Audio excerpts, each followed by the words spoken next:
எப்படின்னு பார்த்தீங்கன்னா 14 கீழ்கணக்கு நூல்கள் அப்படின்னா என்னன்னு பார்க்க போகிறோம். 14 கீழ்கணக்கு அப்படிங்கிறது மேல் கணக்கு என்னன்னு தெரிஞ்சுக்கோங்க. கீழ்கணக்கு ஈஸியாக தெரியும். 14 மேல் கணக்குனா ஆசிரியர்பா, பரிபாடல், கலிப்பா போன்ற மிகுதியான அடிகளை கொண்டு இருக்கும் மேல் கணக்கு நூல்கள். அப்போ இப்போ உங்களுக்கு புரியும் கீழ்கணக்குனா என்ன, அடிகள் குறைவாக இருக்கும், வெண்பா போன்ற அடிகளை கொண்டு இருக்கும். அதனால இது இங்கேயுமே 50 முதல் 500 பாடல்கள் இங்கே இருக்குது. இந்த 14 கீழ்கணக்கு நூல்களில் மொத்தம் 18 நூல்கள் இருக்குது. அது என்னென்ன அப்படிங்க பார்க்கும்படி அது 3 பிரிவுகளாக பிரிக்கிறாங்க.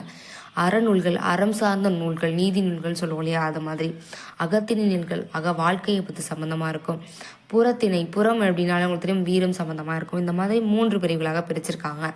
அது என்னென்ன அப்படின்னா, அறநூல்கள் அப்படிங்கிறத 11 பிரிச்சிருக்காங்க. என்னென்ன அப்படின்னா திருக்குறள், நாலடியார், நான்மணிக்கடிகை, இன்னா 40, இனியவை 40, திருக்கடிகம், சிறுபஞ்சமூலம், ஏலாதி, ஆசாரக்கோவை, முதுமொழி காஞ்சி, பழமொழி 400 அப்படின்னு 11 வகைகளாக பிரிக்கிறாங்க.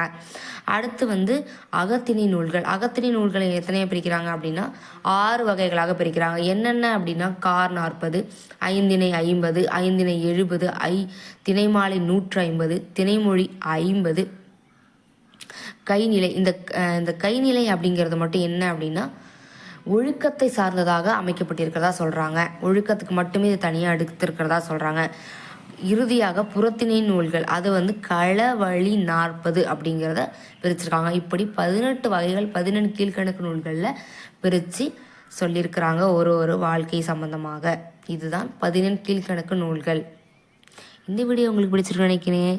இந்த வீடியோ லைக் பண்ணிக்கோங்க, ஷேர் பண்ணிக்கோங்க, சப்ஸ்கிரைப் பண்ணிக்கோங்க. தேங்க்யூ.